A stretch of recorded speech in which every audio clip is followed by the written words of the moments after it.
Olá pessoal, nesta aula vamos falar sobre guarda de filhos, analisando as disposições do Código Civil que tratam desse assunto, ok? Vamos lá.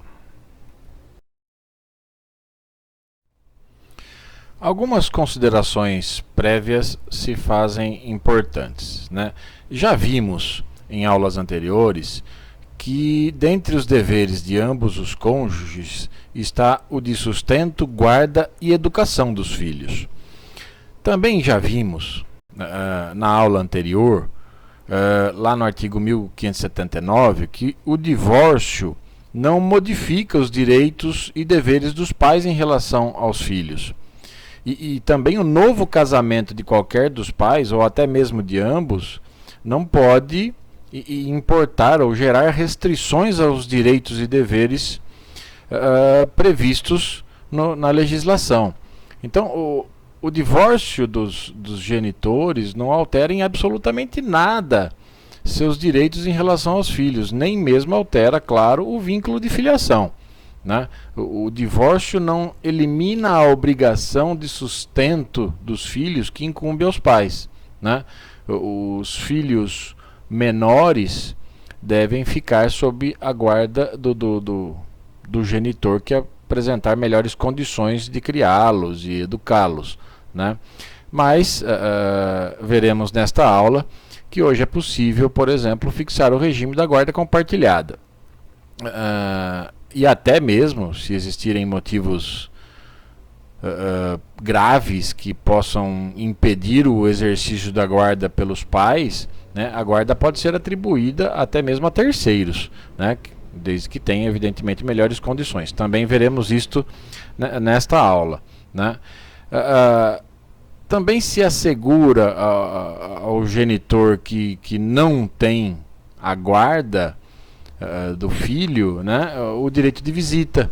Né, é algo que estudaremos nesta aula. E esse artigo 1579, no parágrafo único, ele também evidencia que o novo casamento de um dos genitores, ou até mesmo dos dois, né, jamais, em hipótese alguma, pode implicar em redução ou restrição aos direitos e deveres que os pais têm em relação aos seus filhos. Né? O que significa dizer que todos os direitos e deveres dos genitores continuam válidos, né, e devem ser observados, seja em relação à guarda, ao direito de visita, à pensão alimentícia, por exemplo. Né? Veremos em aulas posteriores, né, que o Código Civil, ao tratar do poder familiar, ele estabelece lá no artigo 1632 que a separação judicial, o divórcio e a dissolução da união estável não alteram as relações entre pais e filhos, senão quanto ao direito que aos primeiros cabe de terem em sua companhia os segundos.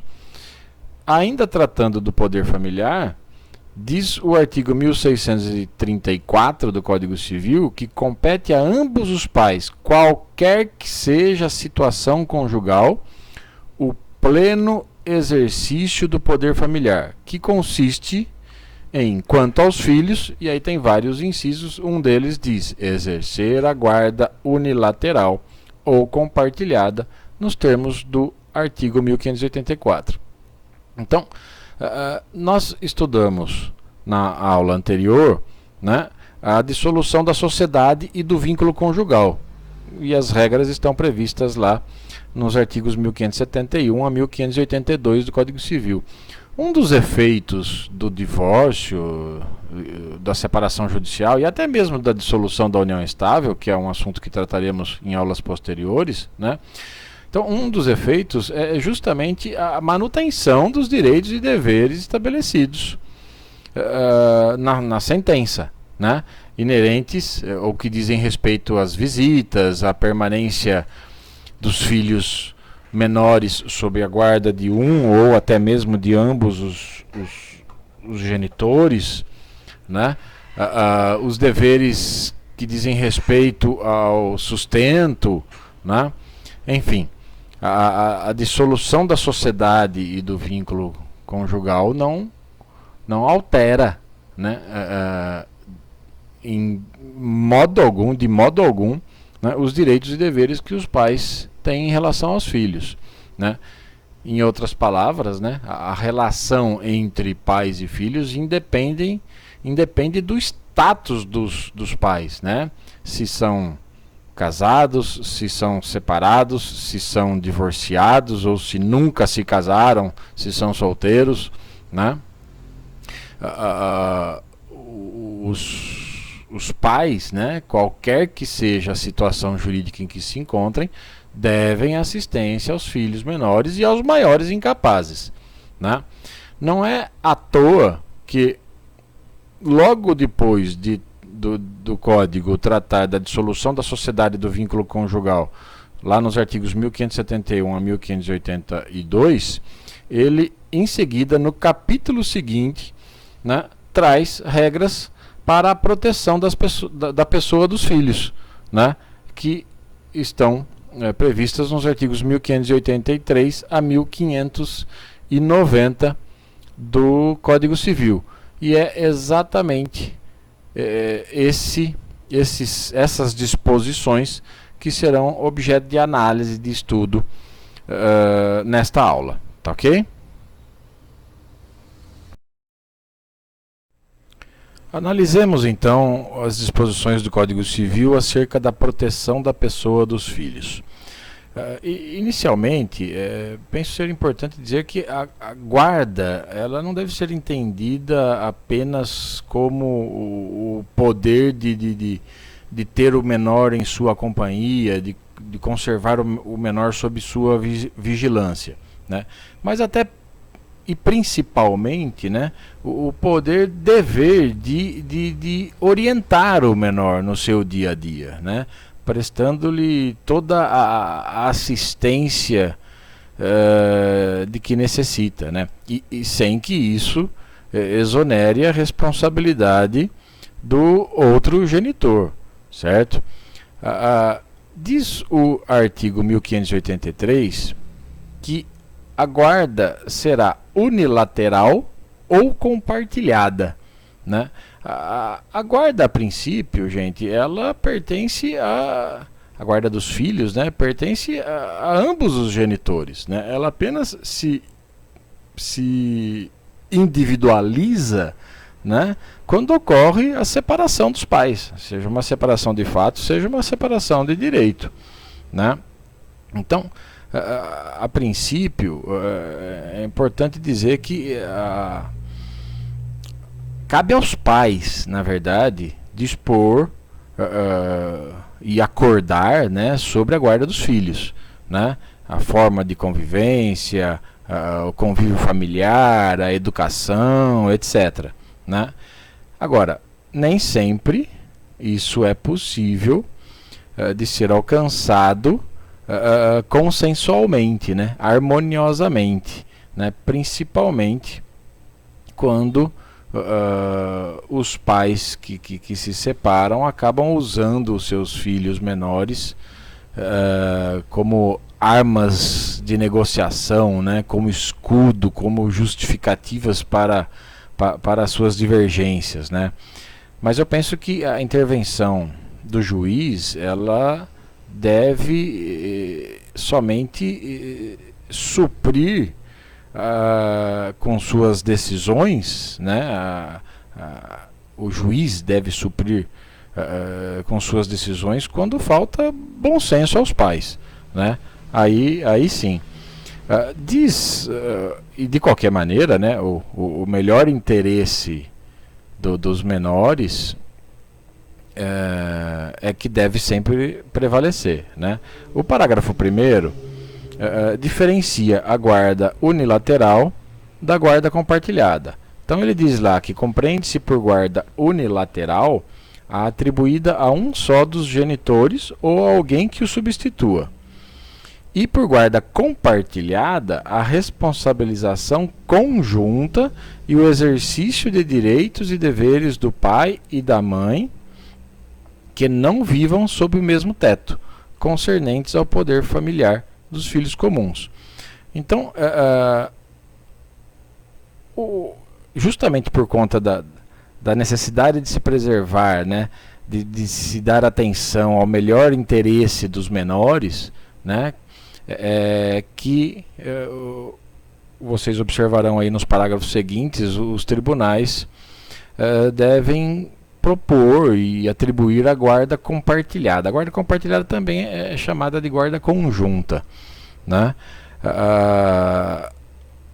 Seja unilateral ou compartilhada, a verdade é que a modalidade, a espécie de guarda, ela pode ser alterada a qualquer tempo, né? Repito, sempre no interesse do menor, né? E é até comum e recomendável em muitos casos, né? Às vezes no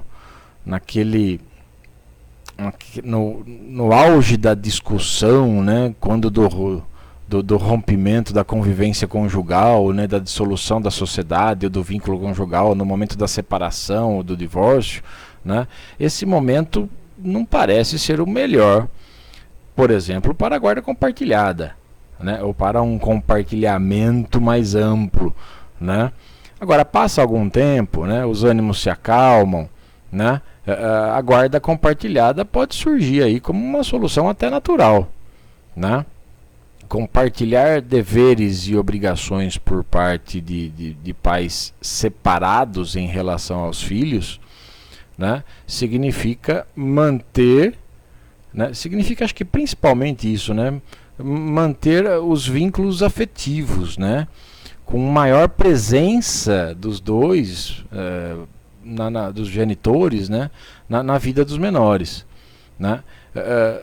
Não vejo como impor um compartilhamento sem que haja cooperação dos pais, né. A guarda compartilhada, ela é possível quando os genitores possuem uma relação de respeito, de maturidade, de cordialidade, né? Quando residem em cidades diferentes, por exemplo, a guarda compartilhada fica difícil de ser instaurada, né? De ser adotada, né? E seja qual for o caso, sempre tem que ponderar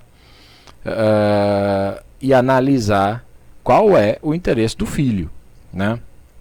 Enfim, a guarda compartilhada, ela realmente representa um meio de manter os laços entre pais e filhos, né? Que são fundamentais para o desenvolvimento do menor, para a formação da criança ou do adolescente, né? Repito, penso que a guarda compartilhada jamais poderá ser imposta se não houver boa vontade e compreensão de ambos os pais, né?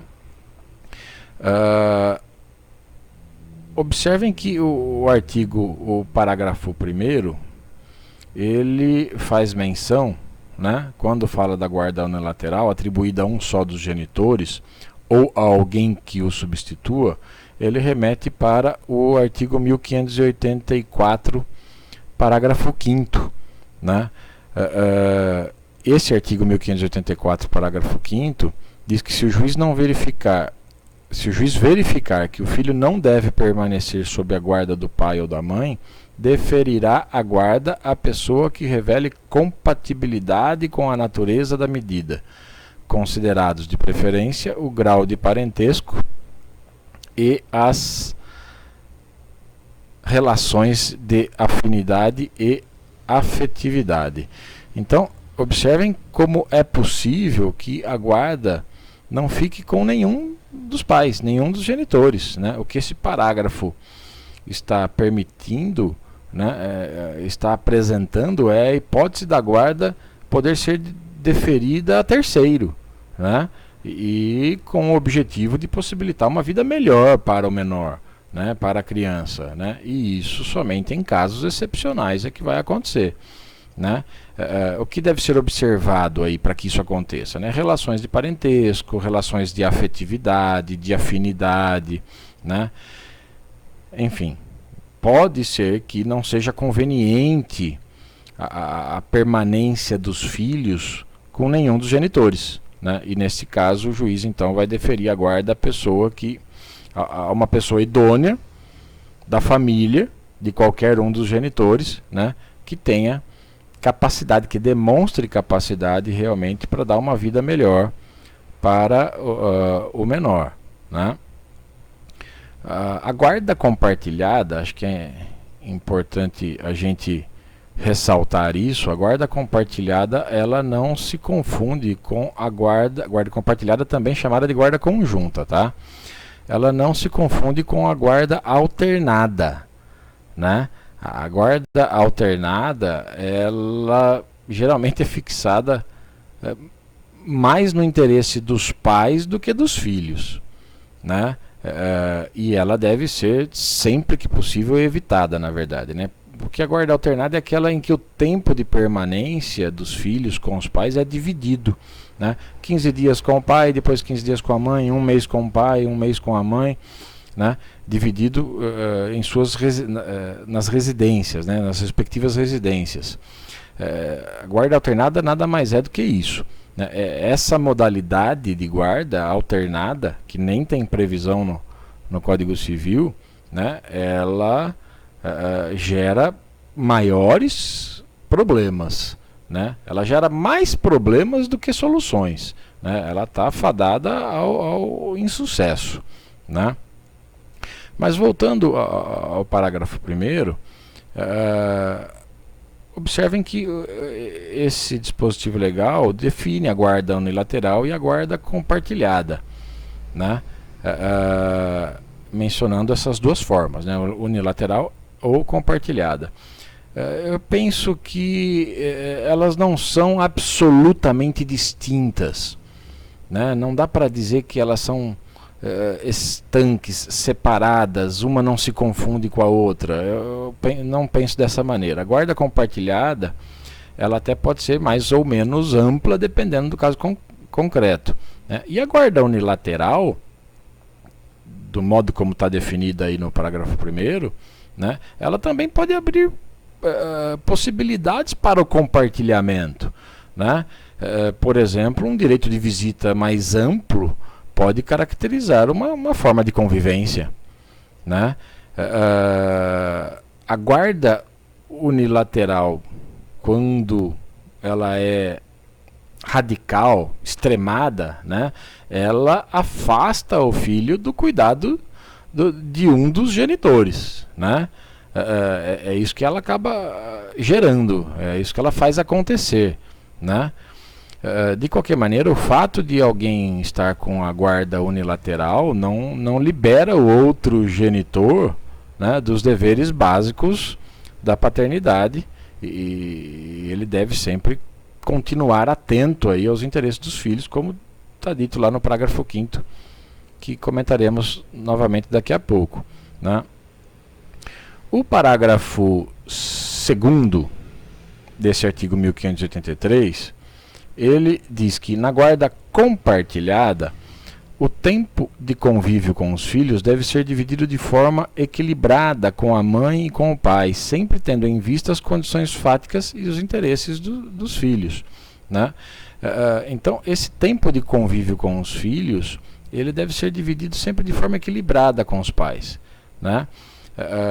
E sempre que possível, nesses casos, os filhos devem ser ouvidos, né? Desde que tenham idade para tal, né? Questões que devem ser levadas em conta aí, por exemplo,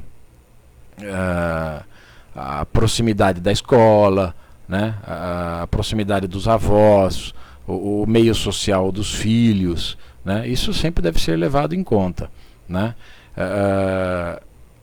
Grandes problemas surgem aí, repito, quando os pais residem em cidades ou até mesmo em países diferentes, né? Nesses casos, a melhor solução torna-se difícil, né?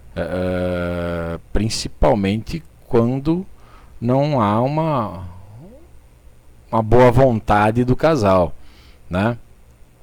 De qualquer maneira, esse parágrafo 2º, para a aplicação prática dele, né, dessa divisão do tempo, né, do tempo de convívio, devem ser observadas então as particularidades de cada família, tá? Repito, localização das residências, localização da escola, as instituições em que os filhos praticam suas atividades culturais, suas atividades esportivas, a rotina do filho deve ser levada em conta, né? Além de qualquer outro fator que possa influir aí no seu desenvolvimento, certo? O parágrafo 3º desse mesmo artigo diz que na guarda compartilhada, a cidade considerada base de moradia dos filhos será aquela que melhor atender aos interesses dos filhos. O que a lei está estabelecendo aí é que a cidade considerada base de moradia dos filhos será aquela que melhor atender aos seus interesses, né? Ou seja, né, onde se encontra aí o seu núcleo familiar, né? Onde se encontra a sua escola, as suas atividades extracurriculares, onde são exercidas, né? Onde os filhos ou o filho realiza habitualmente as suas atividades. São situações, são fatores que devem ser ponderados, analisados para a decisão quanto à cidade base de moradia dos filhos, né? Isso porque o menor precisa ter um domicílio de referência, né? Mesmo que esteja sob guarda compartilhada, né? Aliás, esse domicílio de referência pode servir, por exemplo, até mesmo para fixação de competência, para julgamento de ações que tratam de seus interesses, né? O parágrafo 5º, por sua vez, ele diz que a guarda unilateral obriga o pai ou a mãe que não a detenha a supervisionar os interesses dos filhos. E para possibilitar tal supervisão, qualquer dos genitores sempre será parte legítima para solicitar informações ou prestações de contas, objetivas ou subjetivas, em assuntos ou situações que direta ou indiretamente afetem a saúde física e psicológica e a educação de seus filhos. O que esse parágrafo está fazendo é reforçando a orientação, né, a determinação de que ambos os pais têm o direito e o dever de fiscalizar um ao outro o exercício da guarda, né? E para tanto, podem, como diz o parágrafo, solicitar informações ou prestações de contas objetivas ou subjetivas, né, referentes aos assuntos que digam respeito à educação dos filhos, à sua saúde física, à sua saúde psicológica, né, mesmo com atribuição unilateral da guarda, certo? O genitor que não tem a guarda da criança, em se tratando de guarda unilateral, né, ele também caberá fiscalizar e acompanhar a criação e a educação do seu filho, né? E evidentemente o que ele está fazendo aí é exercendo o poder familiar, né? Por exemplo, se ele paga pensão alimentícia, né, aquele que paga a pensão alimentícia, ele tem o direito de fazer a verificação, inclusive judicial, né, da correta aplicação dos valores que está sendo pago a outro genitor a título de pensão alimentícia para os seus filhos, né?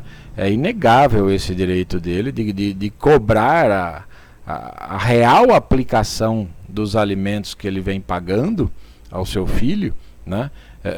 E pode até, para tanto, exigir que o genitor que tem a guarda e que administra esse valor de pensão preste contas em juízo de como está sendo aplicado esse valor, como estão sendo aplicados os valores referentes à pensão alimentícia, né? Observem que está dito aí que ele pode solicitar informações e ou prestações de contas, né? E aí vale a pena a gente ressaltar o que diz o artigo 1584, parágrafo 6º do Código Civil, né? Esse parágrafo ele prevê a hipótese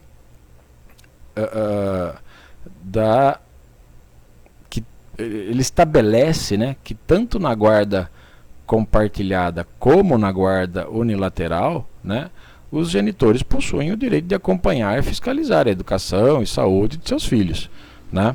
Isso está claro aí decorre de todo o ordenamento jurídico nosso, né? E essa regra vale, como eu já disse, mesmo que o pai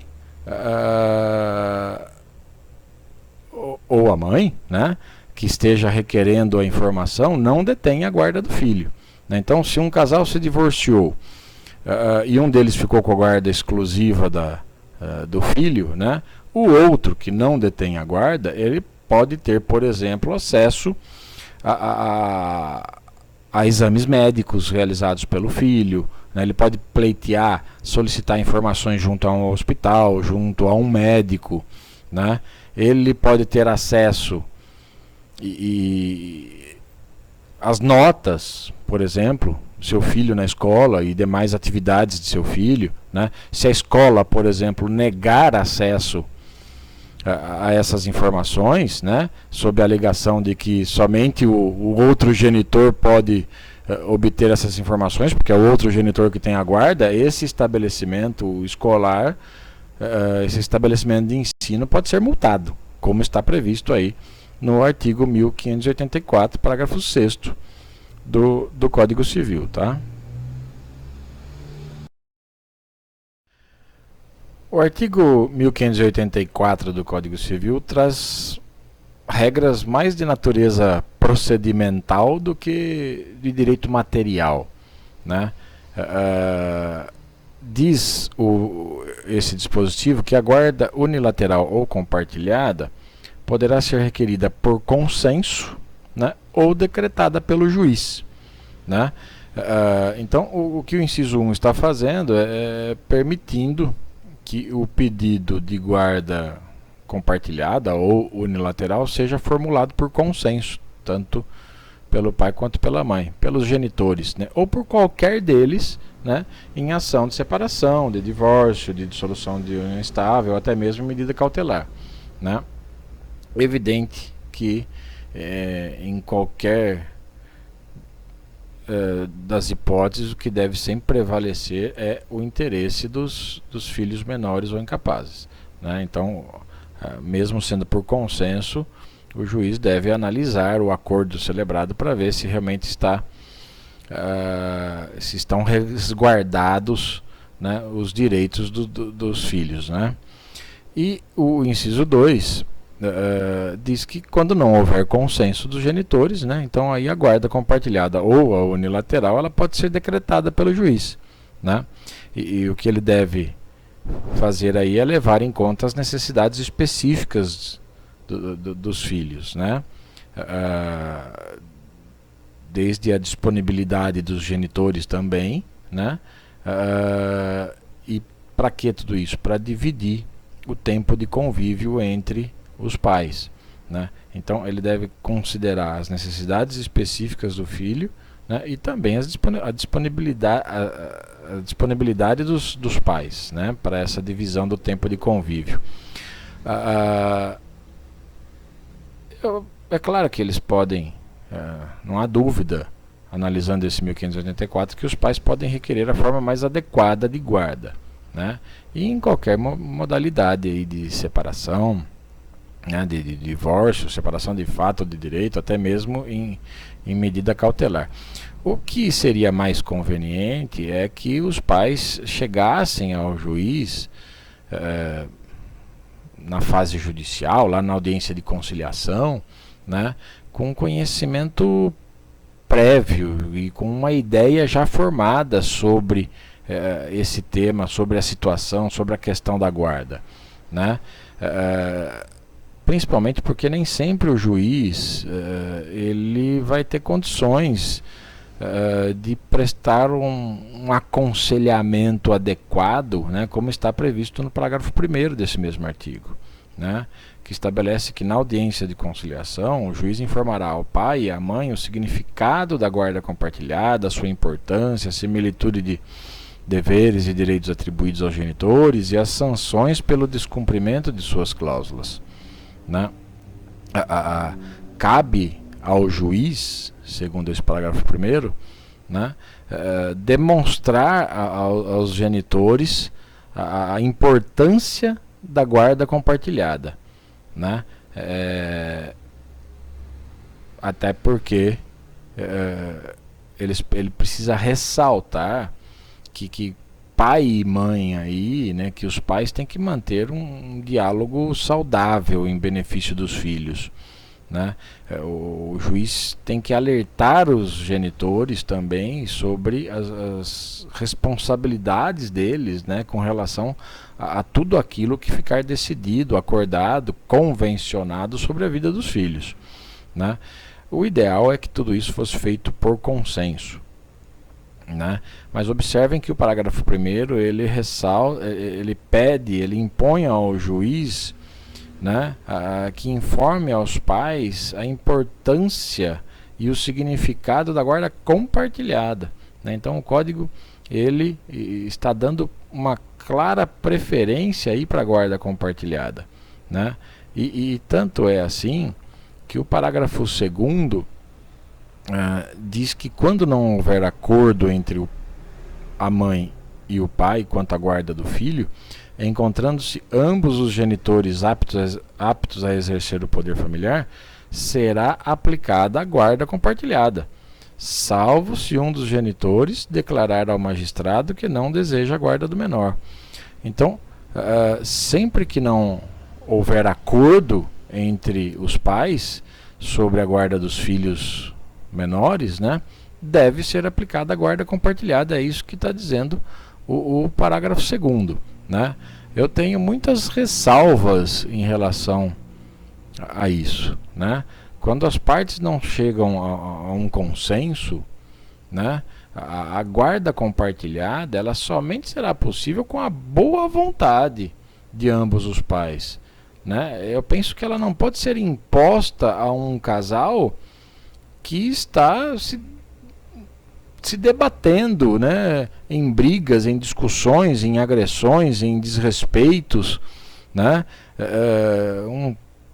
Pais que não se consideram, né, que faltam com respeito um ao outro. Não é possível atribuir aí, penso eu, em que pese o que está descrito no parágrafo 2º, né, penso ser impossível neste caso atribuir a guarda compartilhada. Ela só vai prejudicar a situação do filho, né? O juiz nesses casos, né, ele pode sempre, não só nesses casos, mas em qualquer caso que envolva a guarda, né, como diz o parágrafo 3º, o juiz, para estabelecer as atribuições do pai e da mãe, os períodos de convivência sobre a guarda compartilhada, né, o juiz pode se basear em orientação técnico-profissional, né, ou de equipe interdisciplinar, né, que deverá visar a divisão equilibrada do tempo com o pai e com a mãe, né? Então, para definir, para tomar a sua decisão, né, o juiz será sempre possível ao juiz recorrer ao aconselhamento técnico de psicólogos, assistentes sociais, pedagogos, né? Isso está claramente permitido aí no parágrafo 3º, né? Que critérios levar em conta, né, nesses casos? Essa equipe técnico-profissional ou até mesmo o juiz para tomar a sua decisão, né? Penso, por exemplo, tentando elencar alguns critérios importantes, né? O filho, ele deve ficar com quem ele se sentir mais feliz, com quem ele se sentir mais seguro, né? Até um critério de localização também é possível, né? Qual o lugar em que o menor está mais habituado, com o qual o menor está mais habituado, né? E aí tem que levar em conta a escola em que ele estuda, os amigos que possui, né, a sua interação social com os vizinhos, né? E outra, em qual família ou com quais parentes ele possui uma interatividade maior uma interatividade mais próxima, afetiva, né, de cumplicidade, de solidariedade, enfim. São critérios, são alguns critérios que penso devam ser respeitados, devam ser observados aí para definição da guarda, né? Não só para estabelecer o tempo de convívio entre o pai e mãe na guarda compartilhada, né? Mas também para definir qual guarda, né? Se guarda compartilhada ou se guarda unilateral, para definir direito de visita, né? O parágrafo 4º desse artigo 1584, ele diz que a alteração não autorizada ou descumprimento imotivado de cláusula de guarda unilateral ou compartilhada poderá implicar a redução de prerrogativas atribuídas ao seu detentor, né? Então, o descumprimento de uma cláusula fixada quando da atribuição da guarda, seja unilateral ou compartilhada, né, o descumprimento dessa cláusula pode implicar numa revisão ou até mesmo na redução dos direitos atribuídos a quem detém a guarda, né? Pode, por exemplo, e penso que também nesses casos deva sempre o juiz, que possível, se socorrer de avaliação técnico-profissional ou de equipe interdisciplinar, né? Ele pode reduzir a quantidade de horas de convivência de um dos genitores com o filho, né? Ou até mesmo atribuir a guarda ao outro, mudar a guarda, alterar a guarda do genitor, né? Ou até atribuir a um terceiro, se entender que nenhum dos pais tem condições de cuidar do filho adequadamente, né? A verdade é que muitos problemas podem advir do descumprimento daquilo que foi estabelecido judicialmente em matéria de guarda, né? Agora, nem sempre a punição, né, a sanção, como está descrito aí no parágrafo 4º desse artigo, será a melhor solução, né? Eu penso que o juiz de família, mais do que um julgador, né, um tomador de decisões, ele deve ser, né, pelo menos, um harmonizador, né? Os assuntos são bastante delicados e não podem gerar sanções ou punições desmedidas, porque estamos tratando de família, estamos tratando de relações entre pais e filhos, certo? O artigo 1585 expressa a ideia de que o mesmo poder atribuído ao juiz na separação judicial ou no divórcio, né, com as regras previstas no artigo anterior, no artigo 1584, né, também se aplicam em série de medida cautelar de separação de corpos, de medida cautelar de guarda ou em outra sede de fixação liminar de guarda, né? Observem que a parte final do artigo 1585 diz lá, aplicando-se as disposições do artigo 1584, né? É uma regra, outra regra de natureza estritamente procedimental, né? Tem até uma redação prolixa e penso até desnecessária, né? Enfim, cabe ao juiz aplicar as mesmas regras, os mesmos princípios previstos no artigo 1584 quando ele estiver diante de uma medida cautelar de separação de corpos ou cautelar de guarda ou diante de um pedido em que ele tenha que apreciar ou decidir pela fixação ou não liminar de guarda, né? O que esse artigo reforça, né, e sempre que possível ouvir ambas as partes, né, enfim, o que esse artigo está reforçando é a necessidade de o juiz ser cauteloso em se tratando de medida cautelar. Eu acho que a ideia principal desse artigo é essa, né? Nem sempre será possível ou nem mesmo conveniente ouvir ambos os genitores, né? Até porque quase sempre a medida cautelar não pode atrasar, né? Não pode tardar, tá ok? O artigo 1586 diz que, havendo motivos graves, poderá o juiz, em qualquer caso, a bem dos filhos, regular de maneira diferente da estabelecida nos artigos antecedentes a situação deles para com os pais. Esse artigo 1586 ele deixa, ele estabelece que tanto por ocasião da separação ou do divórcio dos cônjuges, né, quanto na hipótese de separação de corpos ou até mesmo de apuração de causa de invalidade do casamento, né, o juiz ele não fica adstrito, ele não fica preso às soluções do artigo 1584 do Código Civil e seus parágrafos, né? O juiz ele pode inovar, né, diante de motivos graves, né, ele, até determinando para a guarda e o zelo de filhos menores e incapazes a solução que melhor atenda aos interesses dos menores, né, dos filhos, certo? Em qualquer situação que exija, né, a verdade é que o juiz pode regular de forma diferente a guarda dos menores, né? No direito de família moderno, né, o que se denomina família socioafetiva ou emocional, né, é algo que deve ser lembrado, por exemplo, quando da leitura desse artigo 1586, né?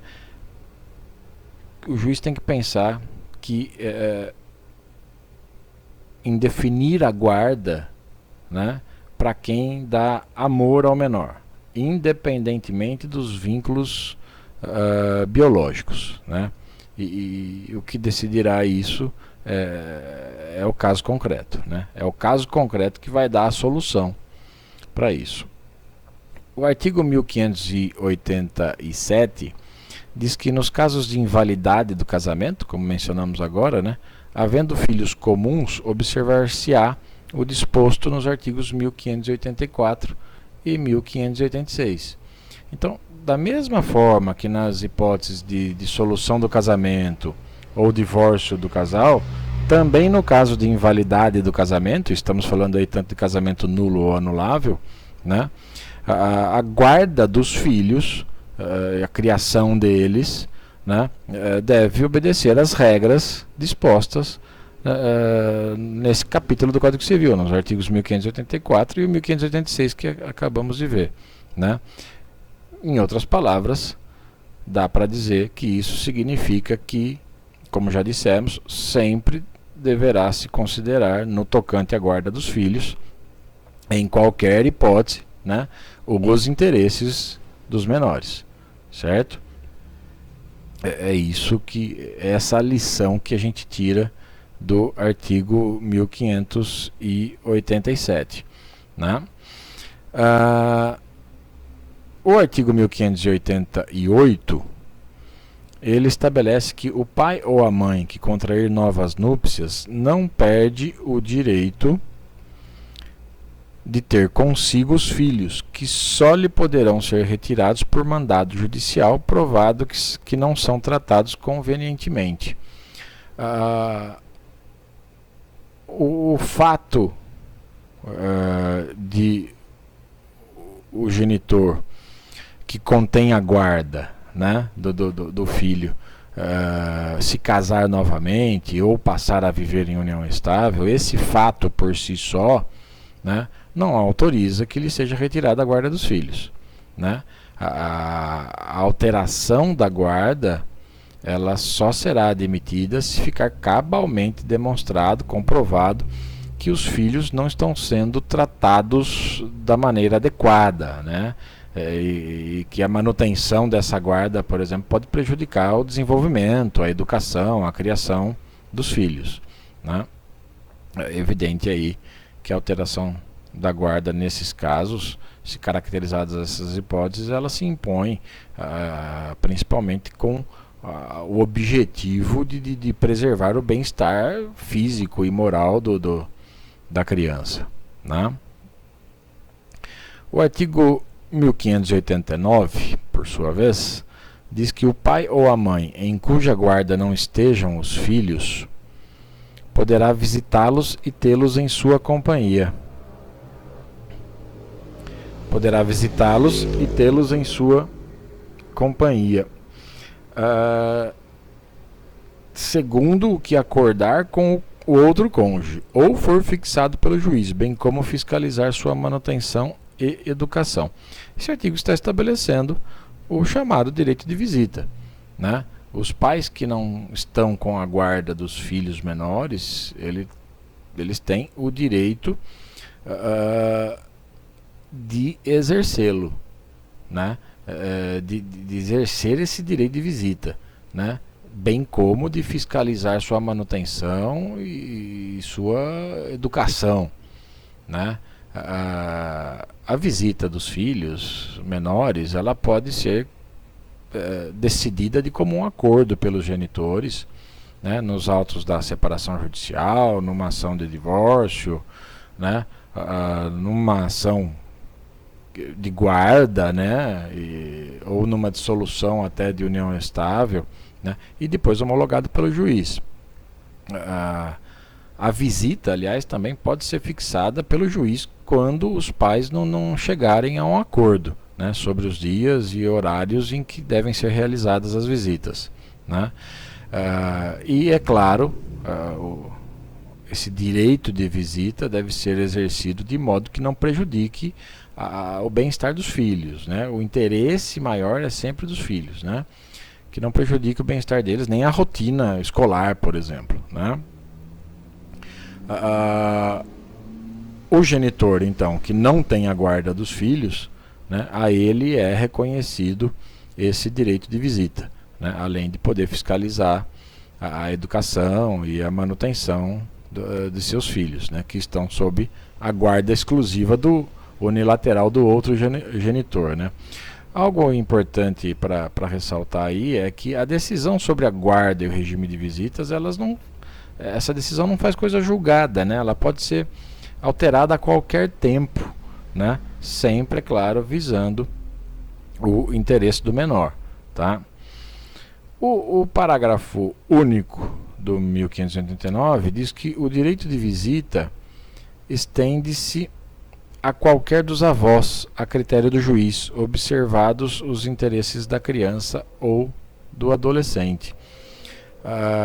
O que esse artigo está fazendo é estendendo aos avós o direito de visita, né? Isso é a chamada visita avoenga, né? Quando ouvirem essa expressão, está se referindo à visita, ao direito de visita que cabe aos avós, né?